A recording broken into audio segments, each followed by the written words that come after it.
യുഎയിലുള്ള ബിസിനസ്സുകൾ സൗദിയിലേക്ക് പോകുന്നത് വളരെയധികം കൂടുന്നു. അല്ലെങ്കിൽ നാട്ടിൽ നിന്ന് ഒരാൾ സൗദി ഫോക്കസ് ചെയ്യുന്ന സമയത്ത് ദുബായിൽ വന്ന ഒരു ബിസിനസ് ലൈസൻസ് ഓപ്പൺ ചെയ്തിട്ട് പിന്നീട് സൗദിക്ക് പോകുന്നതൊക്കെ പല സുഹൃത്തുക്കളും പല നെറ്റ്വർക്കിലും പല സംസാരങ്ങളും അതുമായി ബന്ധപ്പെട്ട് നടക്കുന്നുണ്ടല്ലോ. അപ്പോൾ അതിൻ്റെ ഒരു ഒഴുക്ക്, അതിൻ്റെ ഒരു ഫ്ലോ എങ്ങനെയാണ് ഇപ്പോൾ ഉള്ളത്?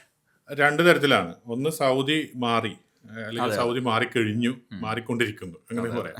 അപ്പോൾ സൗദി അറേബ്യയിൽ വരുന്ന ഓപ്പർച്യൂണിറ്റീസ് ഈവൻ ഗവൺമെന്റ് പ്രൊമോട്ട് ചെയ്യാണ്. അത് വളരെ നല്ല രീതിയിൽ നമുക്കത് ഉദാഹരണമാക്കി എടുക്കുകയാണ്. പണ്ട് ചൈനയിലൊക്കെ ഗവൺമെന്റ് ചെയ്തിരുന്ന പല സെക്ടേഴ്സ് പിന്നെ ഇൻവെസ്റ്റേഴ്സിനെ ഇങ്ങനെ ലോകത്തിന്റെ പല ഭാഗത്തു നിന്ന് ഇൻവൈറ്റ് ചെയ്തിരുന്ന ഒരു കാലഘട്ടമുണ്ട്. അതുപോലെ സൗദി വലിയ ഇൻവെസ്റ്റേഴ്സിനെ വിളിച്ചു അങ്ങോട്ടേക്ക് ക്ഷണിച്ച് ഇപ്പം മാനുഫാക്ചറിങ് യൂണിറ്റൊക്കെ വരുന്ന ആളുകൾക്ക്, ഞങ്ങളുടെ IPL ആൾക്കാർക്കൊക്കെ 50 മില്യനൊക്കെ ഗ്രാൻഡ് കിട്ടി.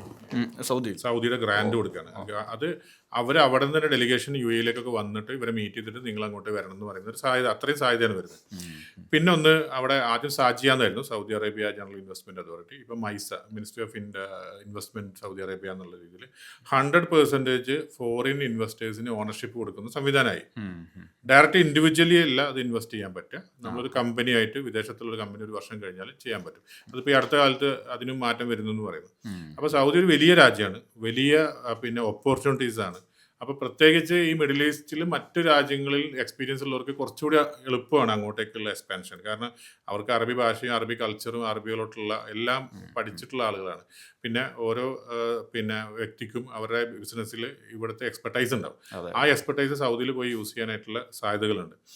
അതിൽ ഇനിയും ഓപ്പർച്യൂണിറ്റീസ് ഇങ്ങനെ കിടക്കുകയാണ് കടൽ തുടങ്ങിയിട്ടേ ഉള്ളൂ. അതെ അതെ. പക്ഷെ അവിടെ ഞാനൊരു കാര്യം കൂടി പറയും.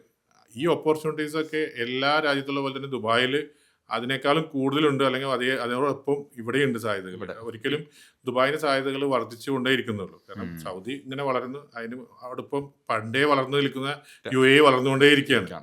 അപ്പോൾ സൗദി അറേബ്യയുടെ ഇത് ഉപയോഗപ്പെടുത്തണം. അതുപോലെ തന്നെ അവിടുത്തെ സാധ്യതകൾ പിന്നെ ഓരോ സ്ഥലങ്ങൾക്കും ഓരോ പ്രത്യേകത ഉണ്ട്. ജിദ്ദ പോലെയുള്ള റിയാദ് പോലെ ദമാം, പലയിടത്തും പല ഓപ്പർച്യൂണിറ്റീസ് ഉണ്ട്.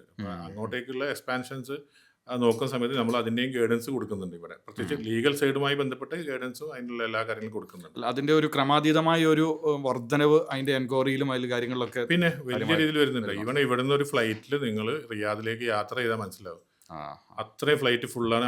ആ ഫ്ലൈറ്റിനകത്തുള്ള ക്രൗഡ് കണ്ടാൽ ഡിഫറെന്റ് നാഷണാലിറ്റീസ് ആണ്. ഒരുപാട് വ്യത്യസ്തം.